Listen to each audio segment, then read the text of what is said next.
Hello, everyone. I'm David Uwe, Executive Director of the Chinese American Museum, DC. We are the first and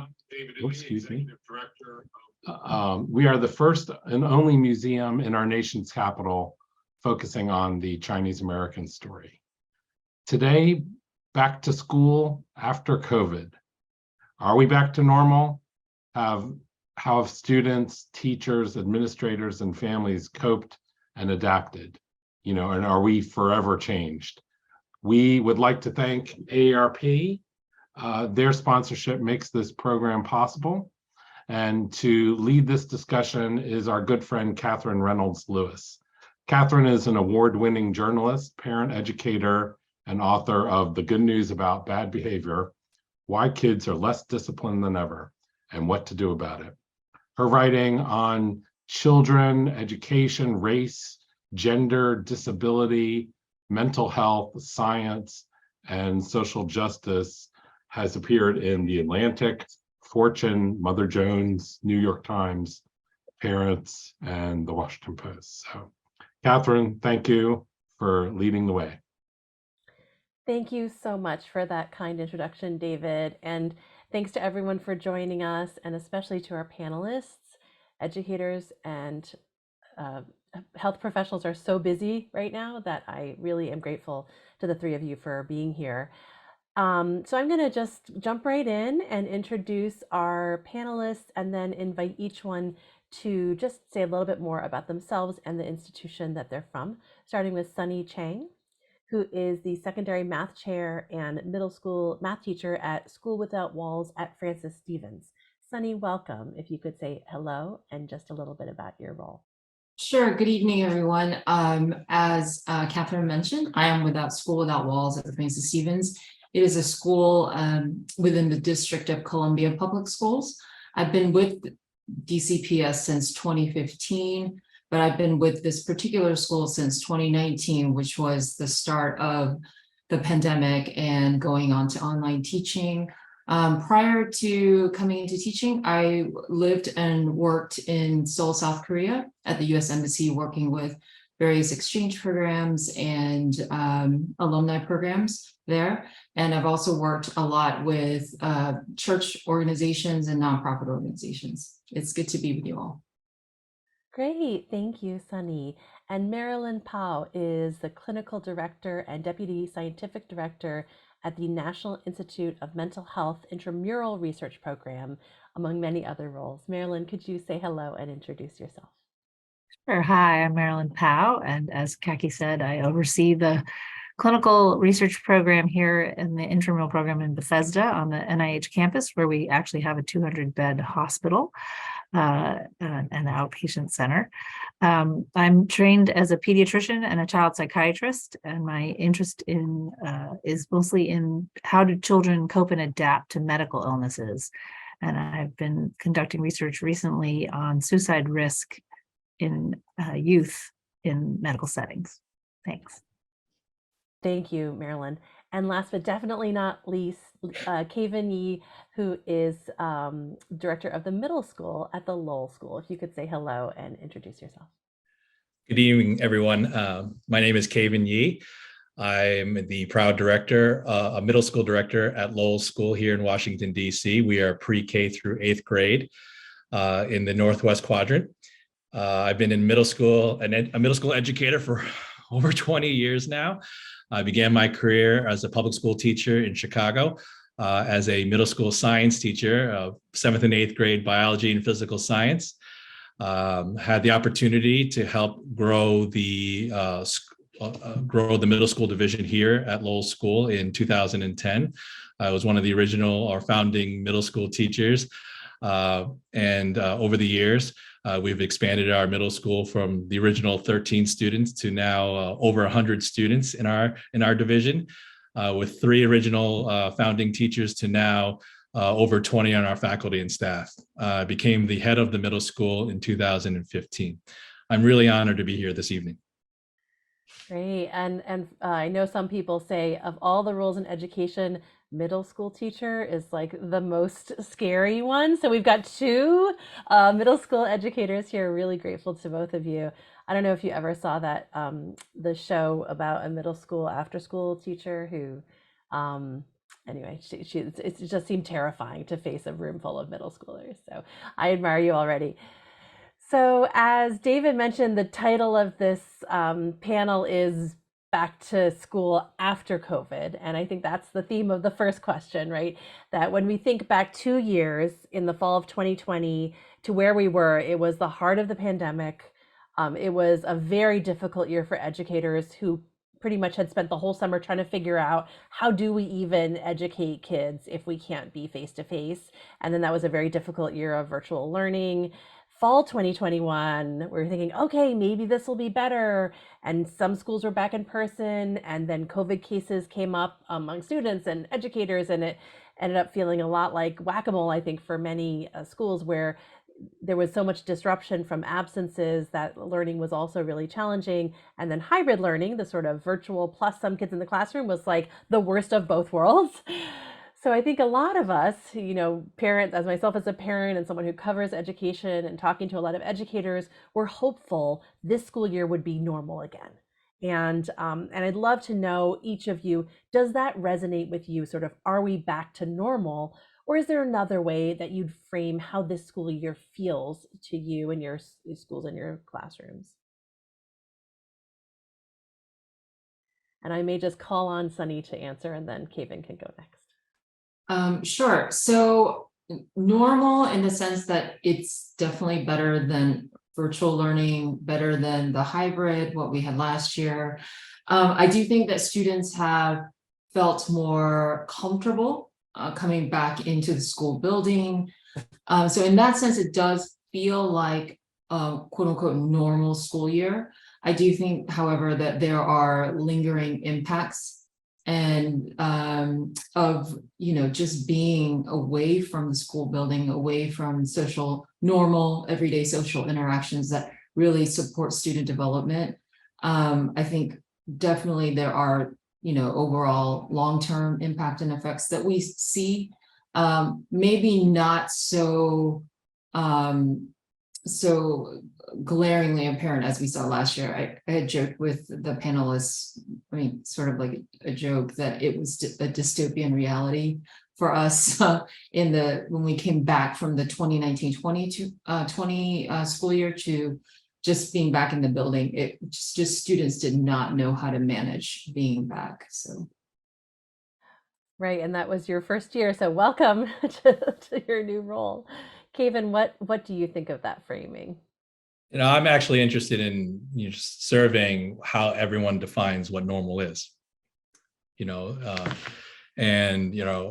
Are we back to normal?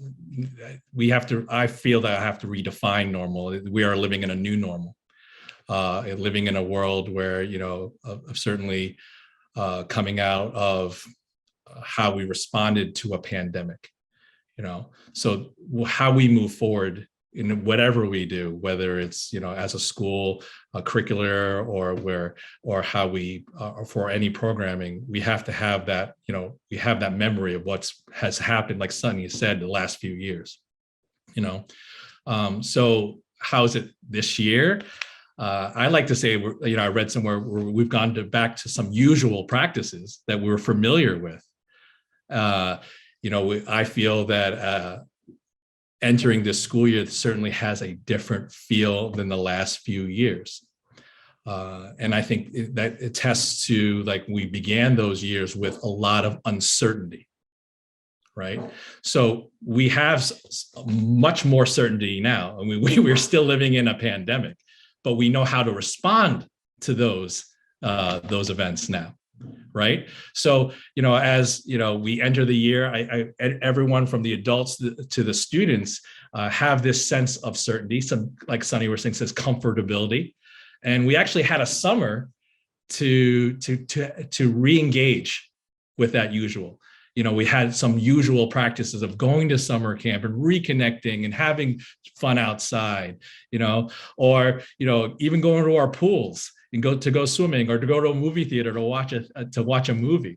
So, coming from some of those usual practices of the recharge of entering a school year, that we were coming in with smiles and a bounce and some energy, and the teachers have that too.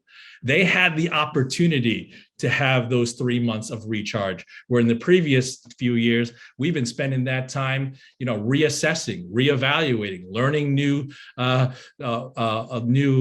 computer software apps, to engage our students, and then at the same time, we as teachers spend each day trying to fill the buckets, the emotional buckets of our students.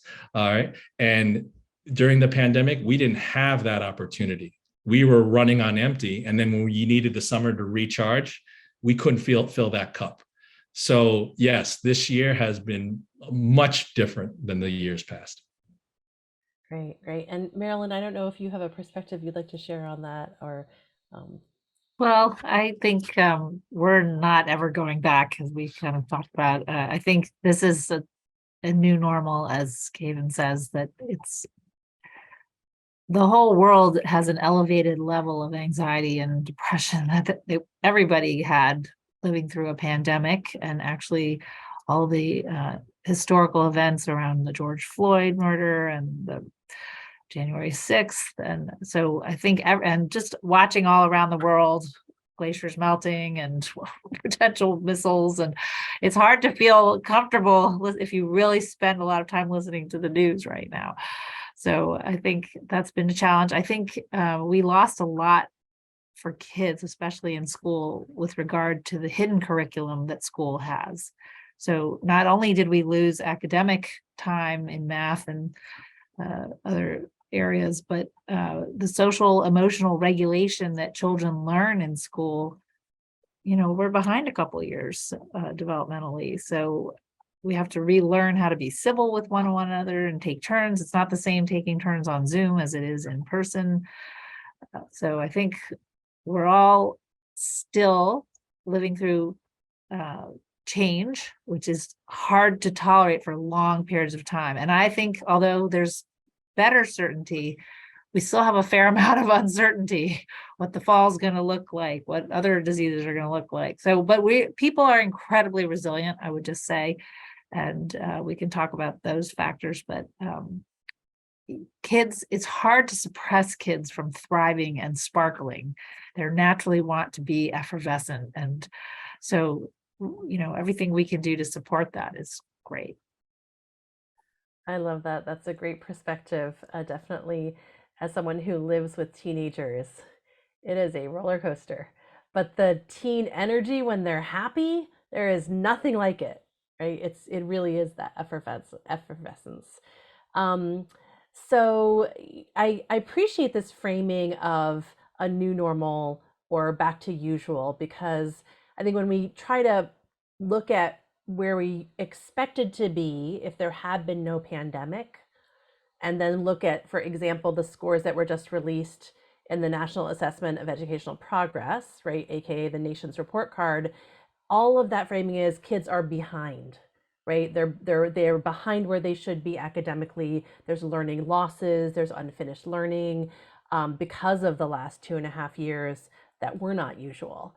I'd love to hear, and maybe I'll let Kavan go first this time, about what you're seeing in terms of the educational impact on students.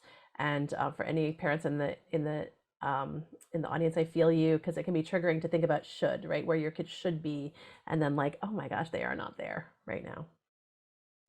I mean, I personally only have a small sample of what I observe, and I certainly have a network of colleagues that we compare notes with. So I don't want to misrepresent that what I'm saying is happening all over the country.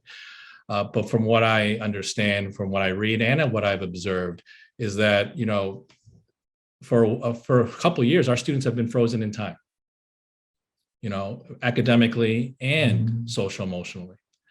And all of this is intertwined, so, I think that when we're talking about test scores or grades, or are they behind, I really want to kind of reframe the mindset of what parents should be thinking, is that they were stuck in time emotionally first. Okay, being put into a sense of isolation from their peers, and put onto a platform where they had to learn from home in isolation. And a lot of learning is about interaction, whether it's social interaction with the adult or their peers. Learning, using everyone around them to help them learn, and on top of that, develop their identity within that learning environment. Research certainly informs us that the EQ is directly affects the IQ. So if we are not paying attention to that, right, or actually be more focused on that, then of course, yes, there's questions about, was there a loss of learning? And this is happening all over the world, folks. It's not like the pandemic just hit the DMV area, okay, or the United States, where you're viewing this from. This is affecting, and it's not just kids in schools. This is adults all the way down to the preschooler, right? Think about how has it affected your working environment as an adult. So yeah, it makes sense that the articles that are coming out about the math scores being down, that's everywhere, all right? Because the learning of the aspect or thought of learning was frozen in time. So what am I seeing? I'm seeing kids, like Marilyn was sharing, is that they're excited to be around each other right now. They're learning again how to be in school again. There's a whole group of kids that had not been in school, as in before, when the pandemic hit, they were too young to be in school, and now they're learning to be in school. They're learning to be in school without a mask on, right? And so as kids at various levels through K through 12 or pre-K through 12, they're learning how to be a student again. They're learning how to be a friend. They're learning how to be a communicator in person. And even when we came back in person, we all had masks on. So we couldn't really even distinguish how to read people's faces with the mask on. So learning how to read social cues is being redeveloped at this point in time. Executive skills have to be retaught and reviewed. If I'm thinking about a middle schooler, I asked my middle schoolers to go to a virtual platform within a few weeks. They had to go from a executive management mindset of an early adolescence, which is already a hot mess on that prefrontal cortex, right? People can't develop their organization skills till their mid-20s. Fully develop their own individual executive managing skills to their mid-20s. So now I'm asking a 10 through 14-year-old to take on a college level form of executive management within weeks.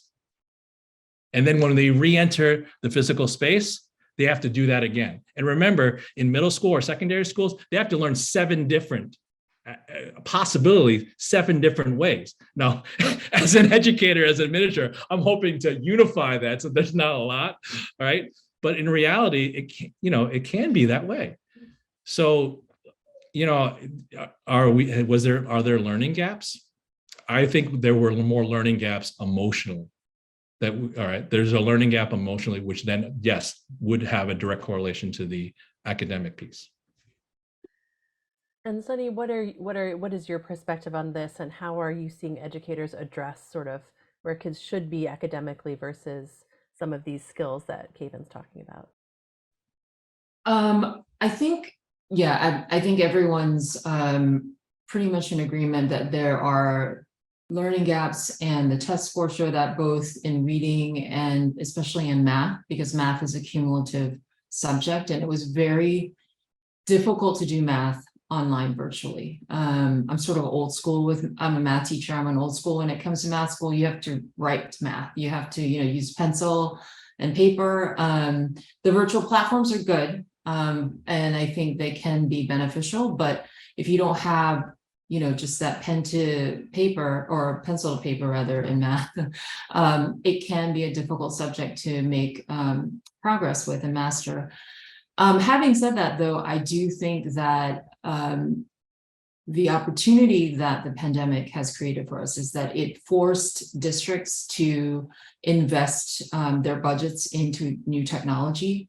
it, I think, gave them some space, even sort of at a district level, looking at old curricula and trying to figure out if there's, new opportunities out there and better opportunities.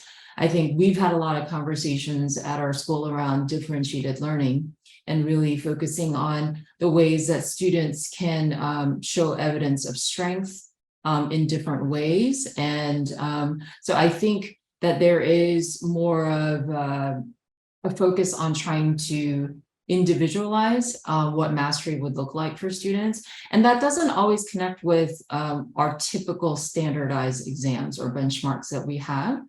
And so it could be that some of these old models of, using standardized exams and benchmarks to try to assess learning might not necessarily match these new sort of protocols and platforms that we're using. And so I think it's a larger question that we should continue to have as a school, as a district, whether or not as the way that we teach has sort of changed, whether how we assess also should change.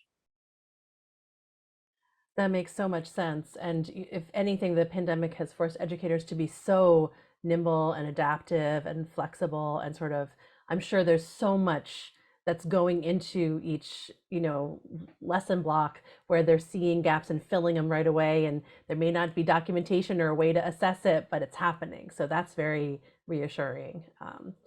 And Marilyn, I'd love to hear from the point that Kavan raised that I think is the undercurrent to all of this conversation is the social and emotional losses, right? Or the things that kids missed out because they weren't there face to face, reading each other's faces. I know some teens that I know won't eat in public anymore because they feel self-conscious after not having had to, have their mouth visible while they were chewing. What are you? Can you talk about the current situation with regard to mental health and sort of social and emotional skills with young people and kids? Well, I think everyone's pretty stressed and kids are absorbing their parents' stress. So, teaching kids and parents about self-care, self-awareness, gratitude mindset, things that help people cope with constant change can be helpful. And they even like the distancing is an issue, right? So you don't know whether to wear your mask, take your mask off in front of other people who are wearing their mask. And then there was this issue of 6-foot distancing, but so people have a hard time giving up handshaking. It's interesting, but or hugging. And nobody knows whether it's okay to do or not okay to do. But you could see little kids had a hard time staying apart. You just couldn't keep that from happening. So we're just naturally social beings and want to be around one another. So we just have to figure out a way to manage that and manage our anxiety around that and talk about it with each other and present. I mean, I had a meeting today. The hard part is the hybrid versus so I had a meeting in person, but it had to finish early so I could be on Zoom on time. But then if we're kind of going back and forth, some meetings in person and some are not. So it's pretty challenging. The meeting in person, I just realized it's so difficult to quantify all the things you can say, the back and forth that you can't do on Zoom, things you would never write in an email, but you can joke about in person. I mean, kids do it all on text, but you can't interpret people's emotions on text necessarily very well. And so those are the kinds of social emotional regulation that we aren't able to monitor as well. That's been lost a little bit with online school. But I think it's coming back. I have to ask you all how I hear in school there are a lot of physical fights, a lot of misinterpreting what people are, if somebody says something critical, how to handle that kind of information. And so we're sort of having to reteach people that. Yeah, I see some nods. So I don't know if either of you want to address that point of like how are schools adapting or trying to fill some of those needs as kids. Maybe are they having more conflict and are you spending more time on that? Or what are some of the ways that you think are solution focused to support kids and students in this time? Either one of you who'd like to jump in. I was just, I was nodding because it is just so evident that our children have really lost out on all the things that we took for granted before the pandemic, of just being able to spend time with your friends, picking up on social cues, even picking up on social cues with their teachers. And I was actually thinking about how we are focusing a lot on children, obviously, and the students, but I'm thinking about the parents too, just because of the way the interactions that I've seen and this level of civility that parents have addressed school staff has also shifted. And I can only imagine that the way that, this has impacted are going to also have a direct impact on their children. And so, so I don't even think it's just the students. I think the parents too, they they're probably not aware of just their own sort of loss and grief, if you will, of missing out on those everyday social interactions, and how that's had, I'm sure some positive impact, but also I think negative impacts as well. Right. And as Marilyn said, we're all under so much like stress, and it's a different kind of stress now than maybe 2 years ago. So you may not be as aware, but it maybe people have a quicker trigger when there's a grade that you're concerned about, or you think your child missed out on an opportunity. You're sort of like maybe easier to spark into outrage or conflict as a parent than maybe 4 years ago might have been. So. I mean, the examples that both Marilyn and Sunny are sharing is about communication between people, human beings, interactions between human beings. And like I was saying before, school, it's not just about the content that they're learning, it's about learning how to be amongst people, interactions, right? How are schools responding, or what should they be doing? I mean, the professional literature out there is about doubling down on social emotional learning, right? It's about really paying attention to those soft skills or executive skills. It's about building community, right? And those three aspects, I think I just talked about before. It's, if there's a silver lining coming out of the pandemic, is that finally, all these experts of, like Marilyn, is validating some of the things that, I mean, I'm biased. I've always felt that those three things are the core of a school or of an education, or of a child's educational journey, right? And that, the interactions between the adults, between each other, we have to really invest in building community and regain that trust amongst each other, right? That we are all on the same team in the same village for the success of that child. It came to a realization to me at our back to school night, a month ago, that there were a whole group of parents that had never been in my building before. There were a whole group of parents that had never met any of the teachers. I mean, they knew them, they may have seen them virtually, interacted with them over email, talked to them on the phone, over Zoom, but never met them in person. So if there's ever like an issue that came up, whether it's behavior intervention or academic concern, why do I trust that person? I've never met you. How do I know that are rooting for my kid, right? And then these interactions in the hallways, these fights, and they're the majority of them that the dean and I talk about, they're misunderstandings, miscommunication. Yeah, you also raised the idea of success. And so I think that perhaps the silver lining of COVID was that success might be measured more as, there is no health without mental health. And so people have kind of paid attention to mental health more and what supports it. And in our effort, I'm totally guilty of this as a parent, to try to make our generation, the next generation, not have struggle or bad feelings or hardship.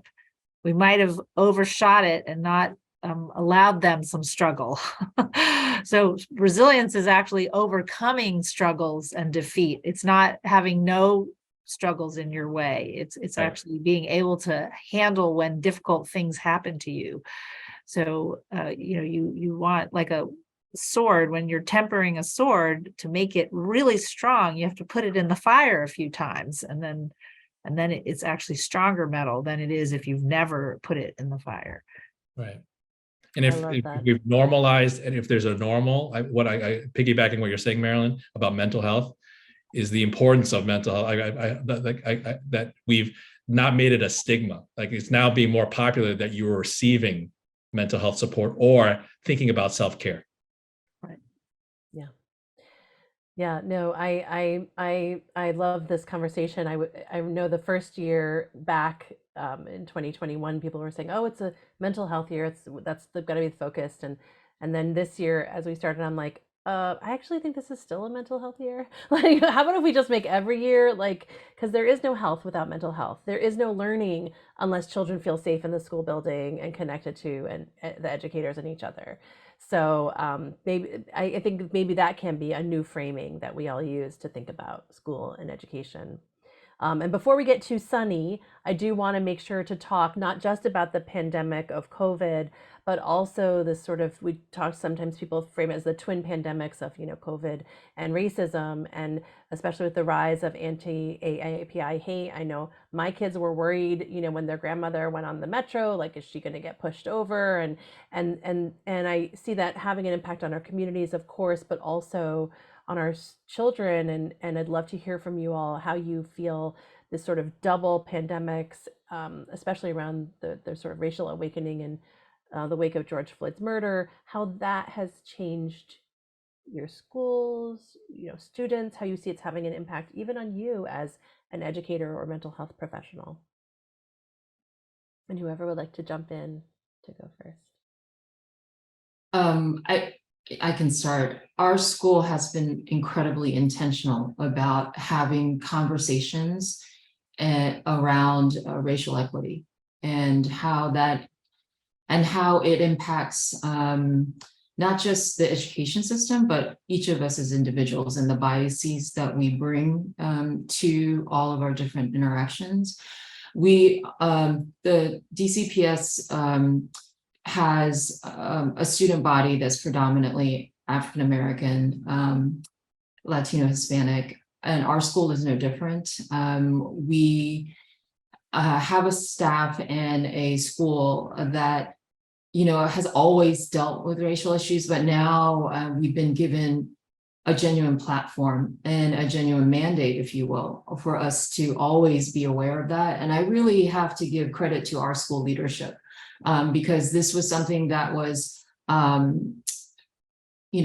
out to all of the schools by the district to focus on racial equity. But our leadership has really made it very, not only intentional, but made sure that it's a part of every conversation that we have. We've had book readings, we've had, difficult conversations.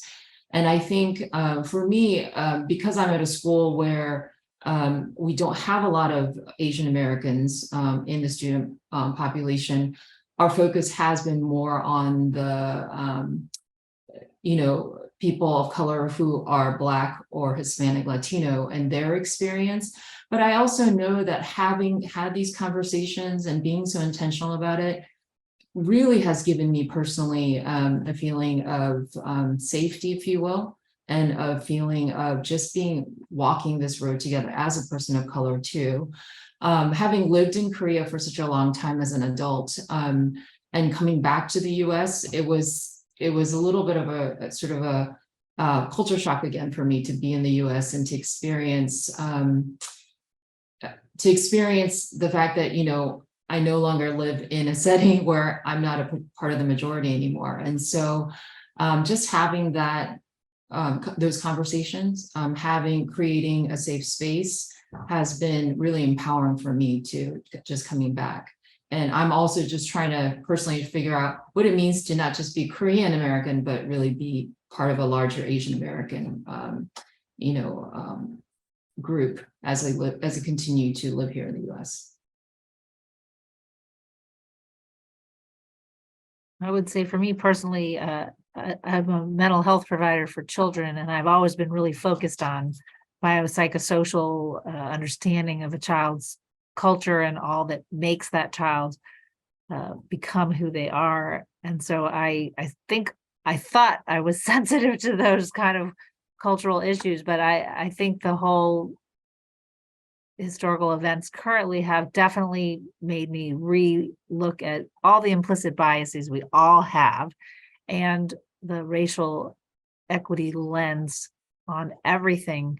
And that kind of NIH has made a very strong stand on trying to improve the structural racism that occurs in a large institution, even like the NIH. And so we're, like Sunny's institution, really taking a deep dive and intentionally looking at who do we reach out to in our research, who do we bring in, who do we hire, what questions are we even asking? So everybody's kind of re-examining that, and who gets mental health access, those kinds of questions. And I have reached out much more to the Asian community than I have in the past, trying to provide more mental health and destigmatize that for a community that feels mental health problems are very stigmatizing. Thank you for saying that, Marilyn. Yeah, these last few years have been hard, y'all. In so many ways. Like, we just got off the topic of how we've had to be resilient and adjust through a pandemic, but then being parts of groups that have been marginalized throughout time and throughout history, whether you're Black or Latino or LGBTQ, Indigenous, a woman, and then Asians. As an Asian educator, I've done a tremendous amount of self-reflection. In education generally, as a teacher, the schools are like sponges. It absorbs all the societal emotions, current events, the emotions towards a current event. September 11th. I remember thinking about lessons and how we're going to convey that our kids are safe. School shootings across the country on the rise. And then now let's add a layer of injustice towards a group of people. George Floyd, the Atlanta shootings, and you talked about there was a heightened level of anxiety for everyone across the world. Now you think of BIPOC people, there's an even more heightened level of anxiety. Asian hate is not new. Let's be honest. It's been going on for a long time. And, when leaders then start feeding into that hate and making it like, okay, I'm walking down the street in Bethesda and someone says Kung Flu to me, I'm the cause of a pandemic, xenophobia. But the thing is, xenophobia has been going on since I was a kid. And it's been going on for a long time. Yeah. Asian, people, elderly people who have always had to protect themselves or figure out a way to protect themselves walking down the street. So this is not new. It's just that it's more exposed now with social media, and all the other marginalized people have empathy because they know what we're going through. So what are we doing? What am I doing as an educator, as a teacher? I'm trying to be a mirror for my students of color, for my Asian students. I'm trying to provide windows for others. I'm trying to think about how I have this platform, this microphone, how I'm using that to help create systemic change. So, probably pre-COVID, you asked me to be on a panel, Katherine, I probably wouldn't have gone And now, having the microphone, I feel like it's a responsibility for my colleagues, for my families and my students that have some representation with me, or identify my representation. I mean, if like anything, I think for our students in general, it's kind of mobilized them to be more active participants, to be more vocal, to advocate more. Great. Thank you, Kavan. Yes, and I've seen that in my home as well, that my kids are navigating, being biracial, and they have some white privilege, and what does that mean, and how do they move through communities of color, which do they belong in, and which should they maybe not join in. And it's very complicated, but I think having the conversations is so sort of similar to the having less stigma around mental health support is similarly, I think it can be something that is a really positive development.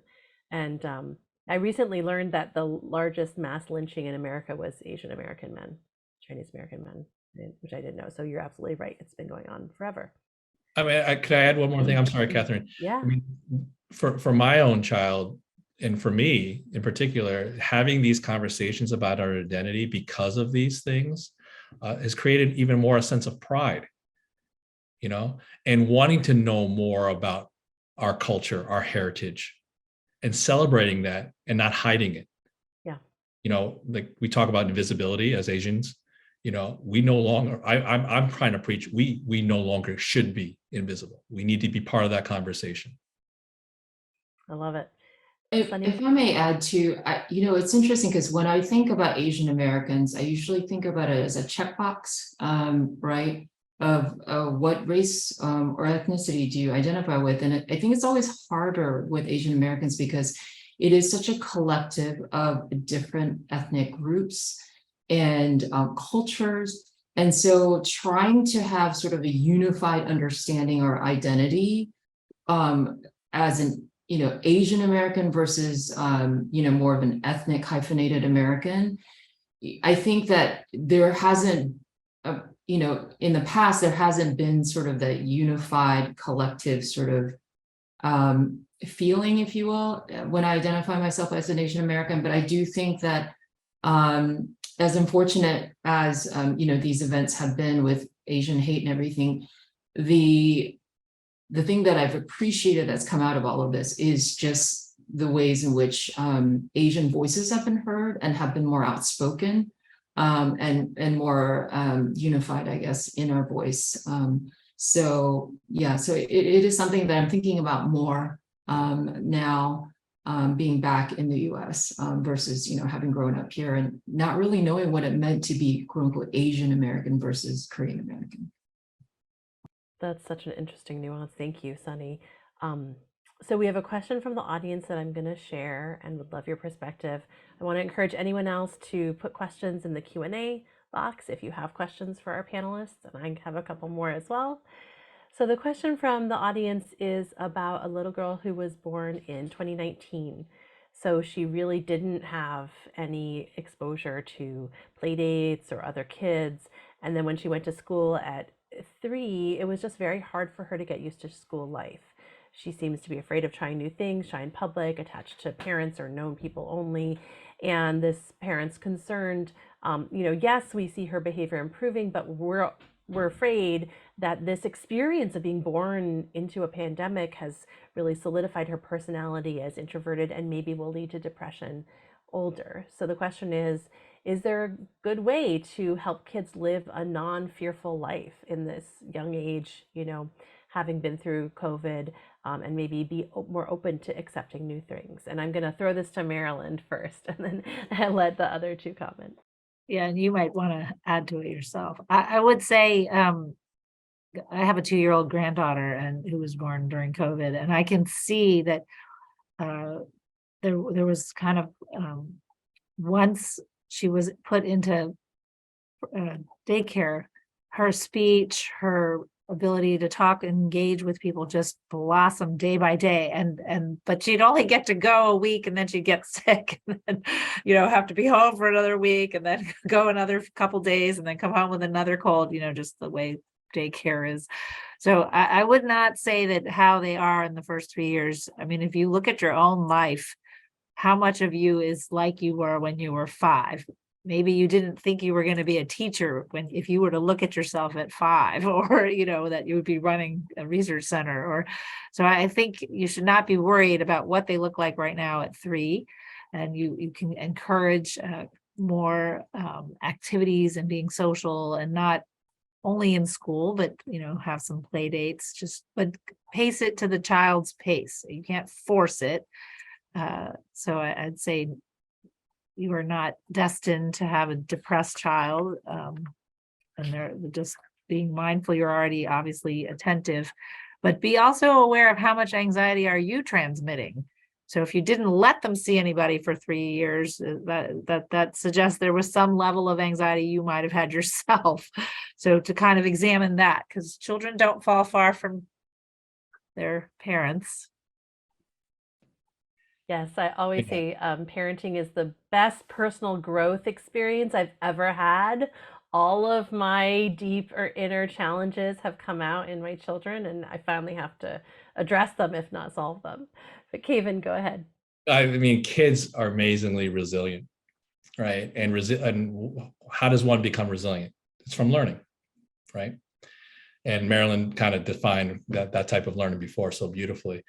But within the last 10 years, brain research, neuroscience, the advancement of that has been amazing.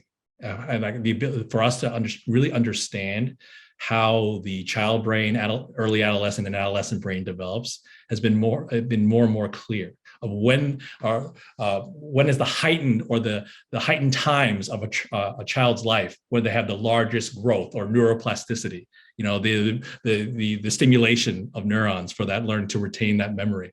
And from what I read, and maybe you can correct me if I'm wrong, but from my understanding, what I read is like the 2 largest growths or time periods of neuroplasticity is between the ages of 2 and 4, and then early adolescence between 10 and 15, right? And they are literally like sponges, neurosponges. So they have the ability to learn and relearn, and if they didn't get it before, they can have multiple opportunities to learn more, right? So model, expose, to provide those behaviors that you hope to see in your child, or the skills that you hope to see. Yep. Yeah, I think that one thing that I learned from reporting and writing this book, The Good News About Bad Behavior, is that I feel like it really normalized for me that everyone's dealing with something, right? So one kid may be a little more anxious, the other kid may be a little more inattentive or hyperactive, and someone else may be a little withdrawn or depressed. And it's really just, if we can give our kids the gift of being their mentor, partner, coach on the journey with them, helping them understand themselves, then that's the way that they'll find the tools that will fit their unique needs and will help them thrive as their, with their own mix of brain chemistry that they happen to be born with or have developed through experiences like living through a pandemic. So I do think, if your child is fearful, learn about anxiety. Learn what are the ways that we help kids, anxious kids. So, and from what I understand, it's sort of little small doses, like a little bit of exposure. And then, as Marilyn said, like follow their lead and pull back if they're not ready for that yet. And just being really attuned. Very wise therapist recently said to me, the only 4 things you need to do are show up, pay attention, give what you can give, and try not to be too attached to the outcome, because we really can only control so much in like parenting and life. And I think that's something that's been helping me recently with the teenagers.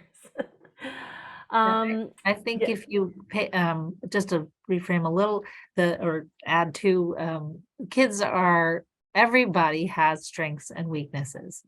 So if you just try to look at it that way, like how can we enhance our child's strengths? So if they're hyper focused, are there things we can really develop on that? get them interested and become an expert in some area.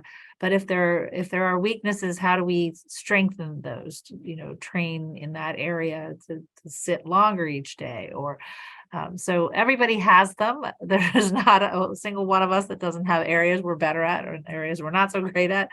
And then come to grips with that's okay. So we talked a little bit about what is the success, and I think we have to really evaluate what do we think is success. And a lot of people did during COVID. It's not, you could be very wealthy and still get very sick, or you could, it was really being able to regulate your emotions, deal with uncertainty, manage your anxiety, be grateful, develop your own social networks, social support, the skill of being able to ask for help.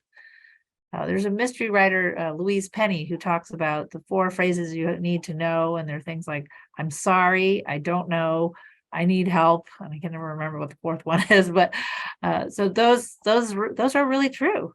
If you can say those things, you could go a pretty far way. I love it. I'm writing that down. I need to look that up. So we have about 7 minutes left, and I know we had talked earlier as a panel about making sure that we address what are some resources or sort of next steps that folks could take to either support, children, students in their home or their community or the broader family. If any of you would like to share, what are some of the solutions or positive steps that folks can take, who may be concerned about some of the unfinished learning in schools or kids' mental and social, emotional health. And I'm going to put some links in the chat as well, but I would love to hear from anyone who'd like to address that. So the 4th sentence is, I was wrong. I was wrong. I'm sorry. I don't know. And I need help. Good one. So Louise Penny. I would kind of build upon what Sunny had mentioned before about the communication between parents and teachers. The teachers see your child a lot longer during the day and make many more observations than you do, at home. And, I'm not trying to say that parents are not the experts of their child, but, utilize the data that the educator is collecting for 8 hours a day in front of you, with your child. And, when you communicate with the school or with the educators, certainly seek clarity, go in a space of collaboration. Ask the teachers, what are they observing? These are some behaviors I'm observing at home. Are you seeing them at school too? And do you have any advice or resource or suggestions or strategies that I can help support the development of this skill or communication? As far as resources, I would just piggyback off that and say connect with your teachers to see if there are additional resources as far as education is concerned. I was just thinking more sort of as a guideline for parents who have children who are in school, to just really be intentional about monitoring their exposure and usage to the internet and social media in general. I think that our students just got an overload of it, and there was just no monitoring of it during the day, especially during virtual learning. And so I think just families having intentional conversations about regulating how much time a child spends online, outside of schoolwork, and even just spending time getting to know the platforms that the students are using. I know, like in my classes now, all of my students turn in their homework online, even though I, did a little spiel about pencil to paper. With homework, I want them to do it online. And so just, families spending a little bit more time becoming more familiar with the different online platform that the students are using. But again, just really monitoring and having conversations about how much time students are spending on games and, just social media. Be Real and TikTok, all of those platforms. I was Marilyn? speaking with a woman last night about her teens, and I was reminding her that there's actually data that if you have family dinner on a regular basis and make it a routine, no devices allowed for the 15 minutes the meal happens or the 20 minutes, it could be breakfast or dinner, but the regularity of it, the ordinariness of it, and the conversation that has to happen during it. How was your day? And you're going to get periods of it was fine, nothing, but it's the persistence, and eventually it can lead to a conversation. What did you think of that Netflix show? Should we tell other people to watch it? Was that disturbing?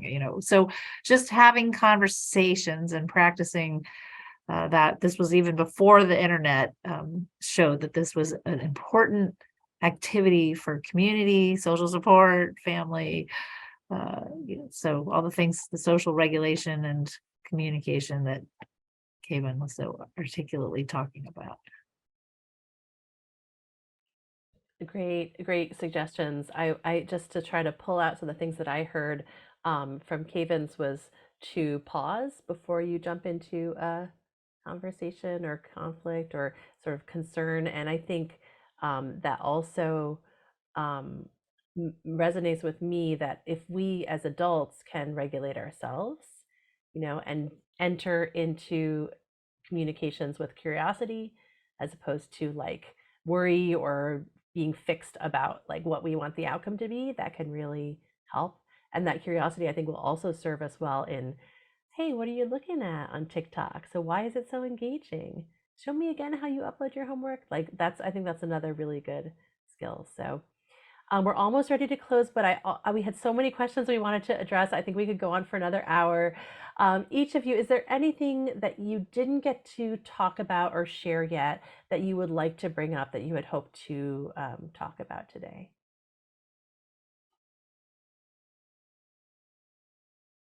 We covered it all? Anything else from the audience that you'd like to ask as a question? Okay, and then I can ask one final one, David, if you have a moment, because I'd love to hear, from each person when we look back in 5 years, right? I think we've already agreed there's no going back to normal, right? This experience is changing, has changed everyone. It's changed our society. It's changed the way that we do school and education. But when we look back in 5 years, what do you think will be the big positive changes that you hope will have stayed with us from the experience of this pandemic or twin pandemics?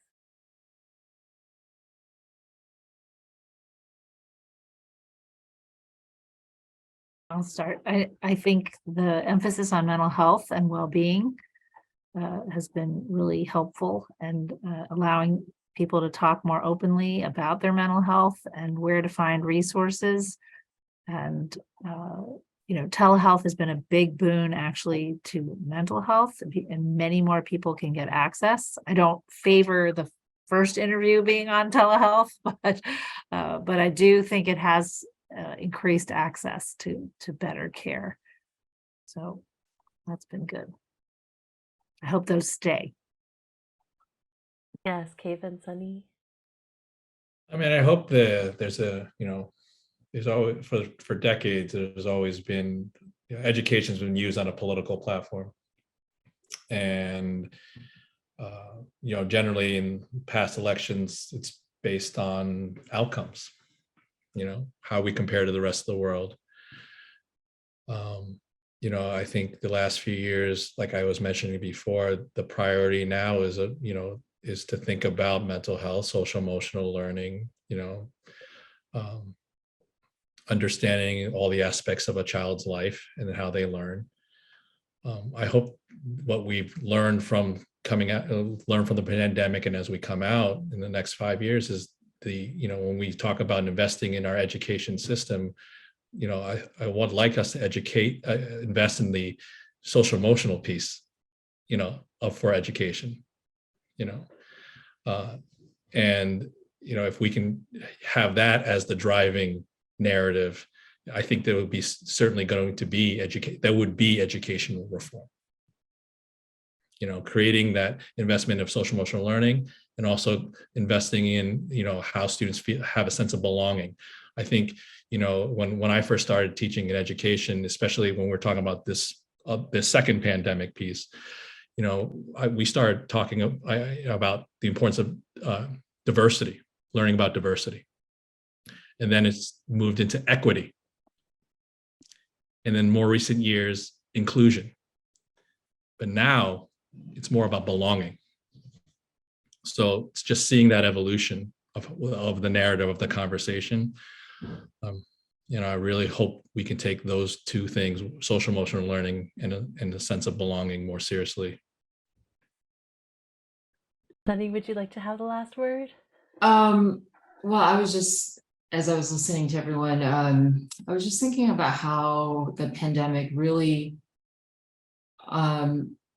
forced us to look at how we cannot take anything for granted, and understand how we are so deeply connected, not just within our sort of local sphere of influence and people in our lives, but globally, how we are connected and how we really have to pay attention, and understand how that connection impacts us, every day, and that things that could happen in a different country can impact us here at home, and just how it's, in some ways we're resilient, but also just not taking it for granted, because it can also be fragile at the same time.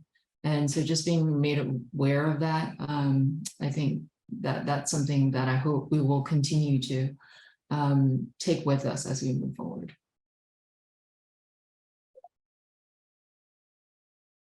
Well, thank you to all of our panelists and Katherine Reynolds-Lewis. And special thanks to AARP for their generous sponsorship of this program. This has really been terrific.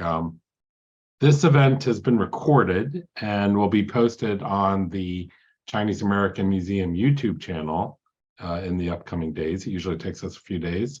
And that link will also be sent to all the meeting registrants and can also be found on our website. So any final words, Katherine?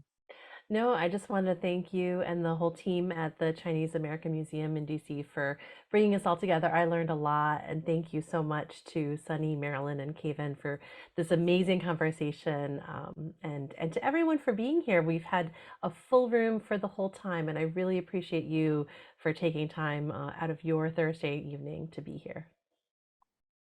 Good night, everybody. Thank Thanks you so much.